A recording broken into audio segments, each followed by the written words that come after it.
थे कि बड़ी मीठी भाषा है भोजपुरी और डॉक्टर रोमा ने क्लेम किया कि मुझे आती है अच्छे से। लोग बाद में अमित कह रहे हैं कि नहीं आती है, तो थोड़ा सा कंट्रोवर्सी है। पर मैंने ऐसा कोई क्लेम नहीं किया। मुझे भोजपुरी सुनना बहुत अच्छा लगता है, अनफॉर्चुनेटली मैं बोल नहीं सकता। आज के समारोह के अध्यक्ष प्रोफेसर संजय गुप्ता सर, संयोजक प्रोफेसर श्री प्रकाश शुक्ला, मध्यासी मेरे सहयोगी IMS के, पहले तो सर आपका बहुत बहुत धन्यवाद यहाँ आमंत्रित करने के लिए। सर ने लास्ट ईयर भी मुझे आमंत्रित किया था, पर अनफॉर्चुनेटली कुछ और कमिटमेंट्स थे जिसके कारण मैं आ नहीं पाया, पर आज आके बहुत खुशी हो रही है। और परिचर्चा का टॉपिक बहुत अच्छा है और बड़ा विशाल है। जनपद और स्वास्थ्य, चुनौतियां और समाधान एक अपने आप में ऐसा सब्जेक्ट है जिसके बारे में घंटों बातें की जा सकती हैं। चुनौतियां देखा जाए तो नेशनल लेवल पे, पॉलिसी लेवल पे अलग तरह की हैं, लोकल लेवल पे एकदम माइक्रो डिपार्टमेंट लेवल पे अलग तरह की हैं। कुछ चुनौतियां बहुत एपेरेंट होती हैं, कुछ चुनौतियों को समझने के लिए थोड़ा सा आपको गहराई में जाना पड़ता है। एक तो स्वास्थ्य का आपके जीवन में क्या इंपॉर्टेंस है, ये समझना बहुत जरूरी है। कोविड ने काफी हद तक लोगों को ये सिखा दिया है, पर फिर भी किसी भी देश की, किसी भी राष्ट्र की प्रगति के लिए स्वास्थ्य बहुत जरूरी है। वही राष्ट्र ताकतवर होगा जिसके नागरिक स्वस्थ होंगे।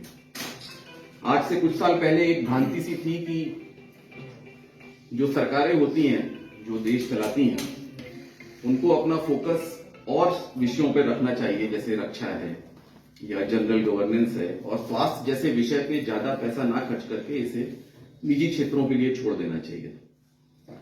लेकिन अब ये काफी हद तक डिस्प्रूव हो गया। एक बड़े फेमस नोबेल लॉरिएट हैं प्रोफेसर एंगस डीटन, जिनका जन्म ब्रिटेन में हुआ था और आजकल अमेरिका में प्रिंसटन यूनिवर्सिटी में प्रोफेसर हैं। उनको नोबेल प्राइज मिला था 2015 में इकोनॉमिक्स में। तो उनकी ये थ्योरी है कि आप अपने देश की GDP का जितना बड़ा हिस्सा स्वास्थ्य सेवाओं पर खर्च करेंगे, आपकी देश की GDP उतनी बढ़ेगी। ये सीधे सीधे प्रोडक्टिविटी से लिंक्ड है। अगर आपके नागरिक स्वस्थ रहेंगे तो आपके देश के विकास में कंट्रीब्यूट करेंगे, तो आपके देश की GDP उसी अनुपात में बढ़ेगी। एक सबसे बड़ी चुनौती हमारे देश में ये भी है कि हमारी स्वास्थ्य सेवाओं का बजट आज की तारीख में GDP का सिर्फ 1.35% है। जब इसको हम कंपेयर करें दूसरी कंट्रीज से, वेस्टर्न कंट्रीज से, जहां पे 4%, 5%, इवन 8% तक GDP का बजट हेल्थ को डिवोट किया जाता है, तो ये एक बहुत बड़ा लेक्चुना है। फॉर्चुनेटली चीजें बदल रही हैं। हमारे प्रधानमंत्री जी ने जो नेशनल हेल्थ पॉलिसी बनी है नई, उसमें ये डिक्लेयर किया है कि 2025 तक ये GDP का 2.5% हो जाएगा और प्रोबेबली आगे भी बढ़ता रहेगा। और ये चीज तो अब वेस्टर्न लिटरेचर में और इकोनॉमिस्ट कहना शुरू किया है। हमारी तो सदियों से परंपरा रही है। हमारे उपनिषदों में कहा गया था, सर्वे भवन्तु सुखिनः सर्वे सन्तु निरामयाः। तो सारे लोग सुखी रहें, सारे लोग स्वस्थ रहें, इस चीज की कल्पना आज से हजारों साल पहले हमारे वेदों में, हमारे उपनिषदों में की गई है। तो ये स्वास्थ्य की इंपॉर्टेंस है हमारे जीवन में। रही बात हम लोग स्वस्थ रहने के लिए क्या कर सकते हैं, क्या क्या उपाय हैं, तो कुछ चीजें हैं जो पब्लिक अपने लेवल पे कर सकती है। और आज के इस फंक्शन का उद्देश्य यही है कि हम आपको कैसे जागरूक करें, कैसे स्वास्थ्य समस्याओं के बारे में बताएं और क्या उपाय आप कर सकते हैं जिससे आप स्वस्थ रहें, या अगर बीमारी हो तो उसका टाइमली उपचार करा सकें। मेरी फील्ड यूरोलॉजी की है। यूरोलॉजी वो विधा है जिसमें हम लोग शरीर में किडनी, यूरेटर, ब्लैडर, प्रोस्टेट, जो एक्सटर्नल जेनिटेलिया है, और रिप्रोडक्टिव ऑर्गन्स हैं मेल्स के, उनसे संबंधित रोगों का निदान करते हैं। बड़ा वाइड स्पेक्ट्रम है, नवजात शिशुओं से न्यूबॉर्न्स, इनफैक्ट प्रेगनेंसी में, एंटीनेटल में भी आजकल बीमारियां डायग्नोज होने लगी हैं यूरिनरी ट्रैक्ट की, और उनका ट्रीटमेंट भी प्रेगनेंसी में, बच्चे का ट्रीटमेंट जो मां के पेट के अंदर है, उसकी बीमारियां पकड़ के पेट के अंदर ही उसका इलाज आजकल संभव है। तो उस समय से लेकर और बुढ़ापे तक, खासकर बुढ़ापे के मरीजों में 55-60 साल के बाद यूरोलॉजी की समस्याएं बहुत कॉमन हो जाती हैं। तो जो मेजर समस्याएं यूरिनरी ट्रैक्ट से कंसर्न है, जिससे ज्यादातर मरीज पीड़ित होते हैं, उसमें सबसे कॉमन है स्टोन्स, यूरिनरी स्टोन्स, जो किडनी में हो सकते हैं, यूरेटर में हो सकते हैं, यूरिनरी ब्लैडर में हो सकते हैं। दूसरी समस्या है इन्फेक्शंस की, जो महिलाओं में खासकर एक बहुत ही ज्यादा कॉमन है, about 40 to 50% life time prevalence है। इसका मतलब है हर दूसरी महिला अपने जीवन में कभी ना कभी यूटीआई से ग्रसित होगी, उसको संक्रमण होगा यूरिनरी ट्रैक्ट का। तीसरी समस्या है कैंसर्स की। शरीर के बाकी कैंसर्स की तरह यूरोलॉजी से रिलेटेड कैंसर्स भी बहुत तेजी से हमारे देश में बढ़ रहे हैं, और खासकर प्रोस्टेट कैंसर जो कि पुरुषों की बीमारी है, इसकी इंसिडेंस बहुत तेजी से बढ़ रही है। किडनी का कैंसर है। हमारे इस पूर्वांचल एरिया में यूरिनरी ब्लैडर का कैंसर बहुत कॉमन है, और प्रोबेबली इसका सीधा सीधा रिलेशन टोबैको एब्यूज से है। यहाँ पे जो टोबैको का use compare to other parts of the country ज्यादा होता है, उसका सीधा सीधा रिश्ता है। कुछ एनवायरमेंटल टॉक्सिन्स एक्सपोजर का इंपॉर्टेंस है इसमें। चौथी बड़ी समस्या है जो डायरेक्टली यूरिनेशन से कंसर्न है, जिसमें प्रोस्टेट और उससे संबंधित बीमारियां आती हैं। तो कुल मिला के ये मोटे मोटे तौर पे उन बीमारियों का स्पेक्ट्रम है जो हम लोग आमतौर पे अपने क्लिनिक में देखते हैं। अब एज अ पब्लिक आपको किस चीज के लिए अवेयर रहना चाहिए? पहले स्टोन्स की बात करते हैं। जो सबसे कॉमन क्वेश्चन लोग हमसे स्टोन्स का पूछते हैं कि स्टोन्स बनते क्यों हैं? इसका सीधा सीधा आंसर नहीं है, एक मल्टीफैक्टोरियल इडियोलॉजी है। बहुत सारे फैक्टर्स मिलके स्टोन बनने में मदद करते हैं। पर अगर आप इसको बहुत सिंपलिस्टिक वे में समझना चाहें, आप एक गिलास पानी लीजिए, उसमें 1 चम्मच नमक डालिए, वो गल जाएगा। एक और चम्मच नमक डालिए, फिर गल जाएगा। आप धीरे धीरे नमक उसमें ऐड करते जाइए। एक स्टेज ऐसी आएगी जब नमक का गलना बंद हो जाएगा, जिसको हम लोग स्टेज ऑफ सैचुरेशन कहते हैं। उसके बाद आप जब फर्दर नमक मिलाएंगे तो वो सुपर सैचुरेशन हो जाता है। तो इस सुपर सैचुरेशन के कारण जो सॉल्ट के क्रिस्टल्स हैं वो धीरे धीरे इकट्ठा होने लगेंगे, जिसको क्रिस्टलाइजेशन कहते हैं। और ये इसी तरह की प्रक्रिया आपके शरीर में किडनी में भी होती है।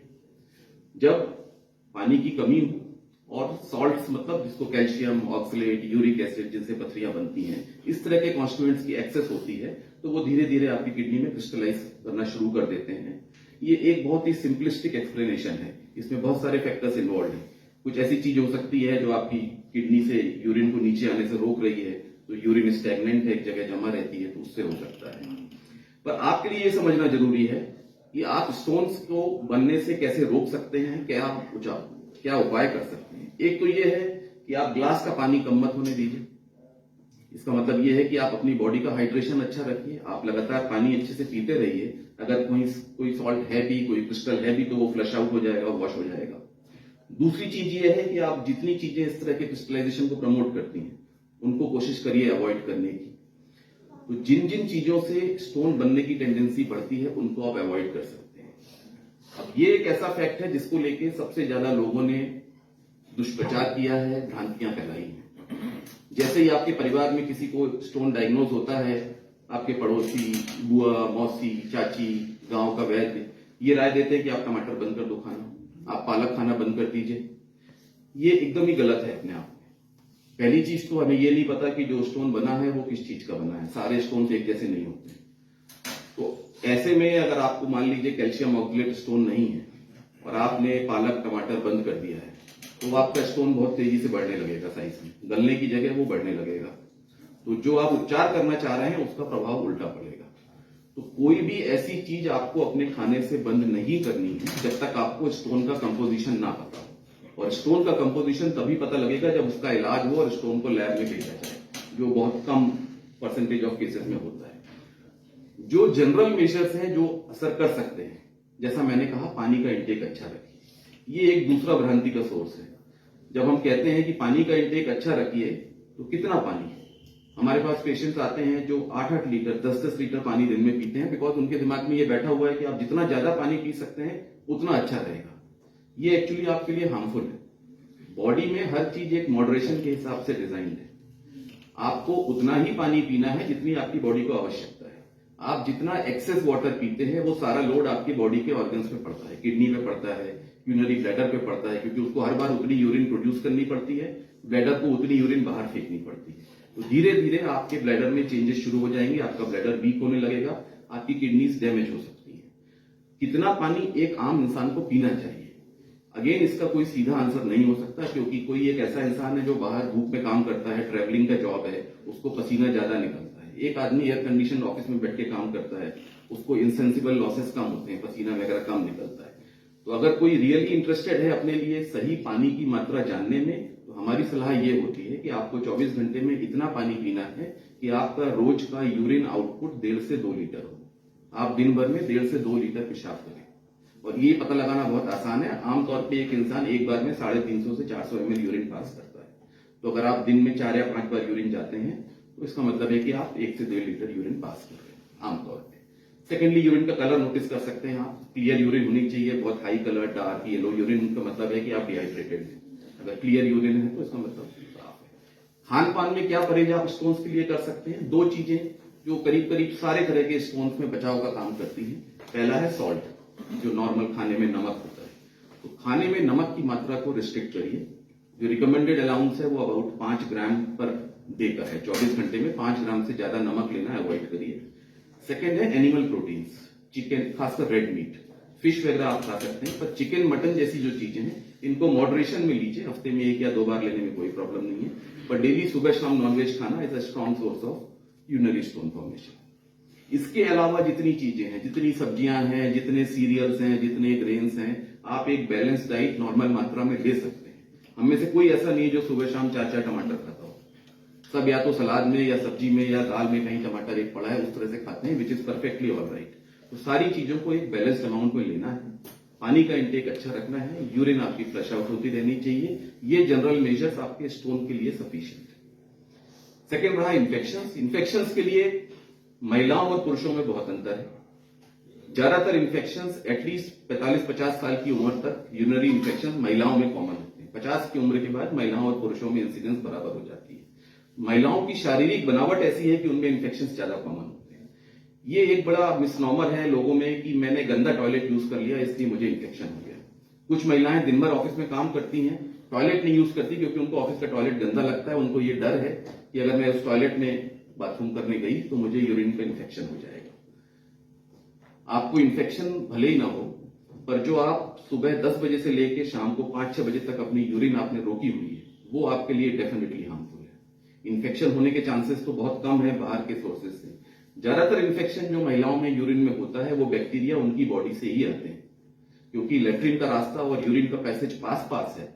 अगर हाइजीन प्रॉपर नहीं है और सही तरीके से उस एरिया को क्लीन नहीं किया जाता तो वो जो रेक्टल बैक्टीरिया रहते हैं, जो रेक्टल फ्लोरा है, वो आपके यूरिनरी ट्रैक्ट में प्रवेश करके इन्फेक्शन करता है। This is the most common cause. और ज्यादातर स्पेक्ट्रम भी वही है, जो कॉमनली यूज्ड बैक्टीरिया आते हैं कल्चर्स में, ई कोलाई या प्रोटियस या क्लैप्सियला, ये ज्यादातर आपकी गट से आते हैं। तो ये बड़ा एक भ्रांति है कि इन्फेक्शन बाहर से आया है, मैंने बाहर का टॉयलेट यूज कर लिया है। इससे बेटर है कि आप टाइमली अपने ब्लैडर को खाली करते रहिए, प्रॉपर साफ सफाई का ध्यान रखिए, और ऑफकोर्स अगेन पानी इंटेक आप अपना अच्छा रखिए, तो आपको इन्फेक्शन काफी हद तक आप कम कर सकते हैं। तीसरी चीजें कैंसर्स की हैं। इन जनरल जो सारे कैंसर्स में एप्लीकेबल है, आपकी लाइफस्टाइल आजकल बहुत इंपॉर्टेंट है। मेडिकल साइंस में अब लाइफस्टाइल पे जोर दिया जा रहा है। हम लोग ज्यादातर बीमारियों में मरीजों को इलाज के साथ साथ लाइफस्टाइल की भी राय सलाह देते हैं। योगा है, बॉडी वेट कम रखना है, रेगुलर एक्सरसाइज है, हेल्दी डाइट है, टोबैको प्रोडक्ट्स को अवॉइड करना है, अल्कोहल को मॉडरेशन में रखना है, खाने पीने में हेल्दी डाइट लेनी है, जंक फूड कम करना है। ये खासकर यंग जनरेशन के लिए बहुत इंपॉर्टेंट है। आपको अभी ये नहीं पता लगेगा, पर आज से 10, 15, 20 साल बाद आपको इसके इफेक्ट्स आपकी बॉडी पे दिखना शुरू होंगे। जो चीज आज बहुत अट्रैक्टिव लगती है उसके इफेक्ट बहुत बाद में पता लगेंगे। कोई तो कारण होगा कि आज से 20, 25, 30 साल पहले जो हमारे फादर्स हैं, फोर फादर्स हैं, वो इतने हेल्दी रहते थे, उनको ये सब बीमारियां सुनने में नहीं मिलती थी और आजकल इतनी कॉमन होती जा रही हैं। तो इसका मतलब है कि पहले की लाइफस्टाइल में, पहले के खान पान में कोई तो ऐसी चीज थी। तो धीरे धीरे हमें अब ये सीखना चाहिए कि कैसे आप अपनी लाइफस्टाइल को नियंत्रित कर सकते हैं। आई थिंक सर समय बहुत हो गया है, कहने के लिए बहुत कुछ है, बट आई थिंक ये एक जनरल मेजर्स हैं जो आप यूरोलॉजी से रिलेटेड प्रॉब्लम्स के लिए यूज कर सकते हैं। और कोई सवाल होंगे तो थैंक यू। यहाँ पर यंगस्टर्स हैं, रिसर्च स्कॉलर्स हैं, पुरुषों में एक बड़ी समस्या, क्योंकि मैं कोऑर्डिनेटर हूँ, यहाँ हिंदी प्रोफेसर हूँ, बहुत सारे हजारों छात्रों से मिलते रहते हैं। ये टेस्टिस में पेन की, सब बाइकर्स होते हैं, तो पता चला कि अचानक दर्द होता है और उसको लेकर के उसको प्रोस्टेट से जोड़ देते हैं, जो शिकायतें आती हैं, या उनको डर लगने लगता है कहीं सीरियस इश्यू तो नहीं हो गया, और सब एज 20-30 के बीच वाले हैं। तो उसमें कई बार मैं अपनी, जैसे जो आपसे मेरी बातचीत होती रही, कहता हूँ भाई उसको अपना अंडरवेयर टाइट रखिए, तमाम सारी चीजें। तो क्या है जरा उसके बारे में कुछ, कॉमन नॉर्मली वो नसों में सूजन होना, और उसको लेकर लड़के बहुत डर जाते हैं, तो उसके बारे में कुछ बता दें। देखिए, पहली चीज तो जो डरने वाली चीज है टेस्टिस को लेके, वो है कैंसर। वही एकमात्र कैंसर है जो यंग एज में होता है। यूरोलॉजी के कैंसर्स में 20 से लेके 40 की एज में सबसे कॉमन है। और अच्छी बात यह है कि टेस्टिकुलर कैंसर यूजुअली पेनलेस होता है, दर्द तो करता ही नहीं है। जब तक वो गठान बड़ी ना हो जाए और बहुत आसपास फैल ना जाए तब तक वो दर्द नहीं करेगा। तो अगर आपकी टेस्टिस में दर्द है तो वो कैंसर समझ लीजिए करीब करीब होने के चांसेस नहीं है। तो उस बात से आप खुश हो जाइए। सेकेंडली चीज ये है कि आपकी टेस्टिस का दर्द बहुत से कारणों से हो सकता है। टेस्टिस एक ऐसा ऑर्गन है बॉडी का जहां की बीमारियां शरीर के दूसरे हिस्सों में दर्द पहुंचा सकती हैं और शरीर के दूसरे हिस्सों की बीमारियां टेस्टिस में दर्द कर सकती हैं। अगर आपके लोअर यूरेटर में स्टोन है तो दर्द वहां नहीं होगा, दर्द टेस्टिस में होगा। तो कुछ आपके शरीर की एम्ब्रियोलॉजी ऐसी होगी, टेस्टिस ऊपर बनती है, बाद में खिसक के नीचे आती है स्क्रोटम में, तो टेस्टिस की नर्व सप्लाई ऊपर से रहती है। तो आपको एक प्रॉपर एग्जामिनेशन की जरूरत जरूर पड़ेगी। अगर टेस्टिस में आपके दर्द है तो एक बार जाके दिखवा जरूर लीजिए। 99.99% ये जो भी कारण होगा वो बिनाइन होगा, डेंजरस नहीं होगा। कुछ केसेस में जैसा सर ने कहा सूजन आ जाती है नसों में, जैसे हम लोग वेरिकोसील कहते हैं। वेरिकोसील के कारण दर्द हो सकता है। वेरिकोसील इजिली क्यूरेबल है, बहुत छोटा सा ऑपरेशन होता है वेरिकोसील का। अगर दर्द वाकई वेरिकोसील के कारण है तो ऑपरेशन से ठीक हो सकता है। अबाउट 50% केसेस ऑफ ऑर्केल्जिया, इसको ऑर्केल्जिया कहते हैं जो टेस्टिकुलर पेन होता है, करीब 50% केसेस में सारे टेस्ट सारी जांचों के बाद भी कोई कारण नहीं मिलता, उसको हम लोग इडियोपैथिक कहते हैं। ऐसे केसेस में सिम्टोमेटिक ट्रीटमेंट होता है, टोटल सपोर्ट जैसा सर ने बताया, टाइट अंडरवियर या रेडीमेड एथलीट्स के सपोर्ट आते हैं स्पोर्ट्स शॉप्स में, वेट लिफ्टिंग जो लोग करते हैं वो यूज करते हैं, उसको आप लगा सकते हैं। कुछ मेडिसिन आती है न्यूरोपैथिक पेन के लिए, वो ले सकते हैं साथ में। तो कुल मिला के ज्यादातर केसेस में मैनेजेबल डिसीज है और डेंजरस तो बिल्कुल ही नहीं है। छात्रों में से कोई सवाल? सर आपने कहा टोबैको सर हार्म करता है, तो सर ये हमको कैसे मालूम चलेगा कि कितना हार्म करता है? और अगर अभी तक हम लोग ने यूज किया है तो क्या अभी हमारे बॉडी में उसका कोई, आपने कहा कि जो अभी हम यूज कर रहे हैं उसका असर 10 साल बाद मालूम चलेगा, तो हमें कैसे मालूम चलेगा कि हमारे बॉडी में उसने कितना हार्म किया है या अभी ठीक है? उसके लक्षण नहीं, लक्षण तो बीमारी के आएंगे, टोबैको यूज के लक्षण वैसे नहीं पता लगेंगे। अगर आपको रियली रिसर्च लेवल पे जाके ये पता करना है कि टोबैको ने कितना हार्म किया है, तब तो आपको टिश्यू सैंपलिंग और जेनेटिक म्यूटेशंस होते हैं टोबैको के कारण जो बाद में कैंसर बनते हैं। ज्यादा इंपॉर्टेंट चीज आपके लिए ये याद रखने की है, स्टडीज हुई है, बड़ी लार्ज स्केल स्टडीज हुई है जिन्होंने ये शो किया है कि जो लोग टोबैको सालों तक यूज करने के बाद, स्मोकिंग करने के बाद छोड़ते हैं, उनमें कितने साल के बाद उनका रिस्क नॉर्मल लोगों के बराबर, रिस्क सबको है, जो स्मोकिंग नहीं करता उसको भी रिस्क है कैंसर का, थोड़ा बहुत है फर्क है। तो एक स्मोकर का रिस्क एक नॉन स्मोकर के रिस्क के बराबर, ब्लैडर कैंसर और यूरोलॉजिकल कैंसर की बात कर रहा हूं, करीब 15 साल तक अगर आपने स्मोकिंग नहीं की तो आपका रिस्क ऑलमोस्ट बराबर आ जाएगा नॉन स्मोकर के। 1 साल स्मोकिंग छोड़ने के बाद ये रिस्क घट के करीब 60% रह जाता है। 3 साल बाद ये घट के करीब 30% रह जाता है। जैसे आपने आज स्मोकिंग छोड़ी तो आज आपका जो रिस्क है, आज से 1 साल तक अगर आप स्मोक नहीं करेंगे तो वो 60% घट जाएगा कैंसर होने का। तो 3 साल तक अगर आपने नहीं की तो 30% रह जाएगा। और अगर आप 15 साल तक स्मोकिंग नहीं कर रहे हैं तो you are as good as a normal person जिसको नॉन स्मोकर है। डॉक्टर अली शोधकर असिस्टेंट प्रोफेसर है। जी सर, बताइए। कंटिन्यू। कि प्रोस्टेट का ऑपरेशन किस एज तक ठीक होता है कराने? किसी भी एज, किसी भी एज में, ओल्ड एज में भी? बीमारी ओल्ड एज की है तो होना तो ऑपरेशन ओल्ड एज में ही है। एज पर से कॉन्ट्राइंडिकेशन नहीं है प्रोस्टेट के ऑपरेशन का। मरीज की फिटनेस कैसी है और ऑपरेशन की जरूरत कितनी है। एक प्रोस्टेट को लेकर बहुत अच्छी डॉक्टर अमित ने इस बारे में बात कही थी, जो अननेसेसरी डायग्नोसिस वाली बात थी कि मेरा प्रोस्टेट बढ़ गया है मेरा। इसका नेक्स्ट मैं बताता हूं क्या होता है। अल्ट्रासाउंड करा के मरीज आता है, उसमें प्रोस्टेट बढ़ा हुआ है और वो आके हमसे ये उम्मीद करता है कि अब उसका इलाज हम लोग करेंगे। प्रोस्टेट का बढ़ना बीमारी नहीं है, प्रोस्टेट आपके शरीर का अंग है। जैसे जैसे एजिंग होगी आपके बाल सफेद होंगे, आपको कैटरेक्ट होगा, आपके दांत ढीले होना शुरू हो जाएंगे, इसी तरह आपकी बॉडी में प्रोस्टेट का बढ़ना शुरू हो जाएगा। तो प्रोस्टेट का बढ़ना इज नॉट अ डिसीज। जो प्रोस्टेट के बढ़ने के कारण आपके शरीर में लक्षण आते हैं, प्रोस्टेट की लोकेशन ऐसी है कि वो यूरिनरी ब्लैडर की बेस पे बैठा हुआ है, उसके थ्रू आपके यूरिन का पैसेज निकलता है, यूरेथ्रा। जब प्रोस्टेट बढ़ता है तो वो यूरिन के पैसेज को दबाता है और उस दबाने के कारण सिम्टम्स आना शुरू होते हैं।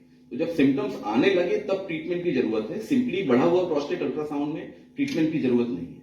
अब सेकेंडली जब ट्रीटमेंट की बात आती है, पहले करीब करीब आधे मरीजों का 50% लोगों का इलाज ऑपरेशन से होता था। अब ये फिगर घट के मे बी 1 in 20 हो गया है।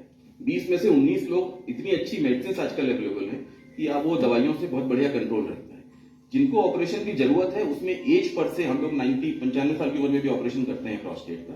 तो एज पर से कोई प्रॉब्लम नहीं है, आप कभी भी कर सकते हैं। Thank you. बहुत बहुत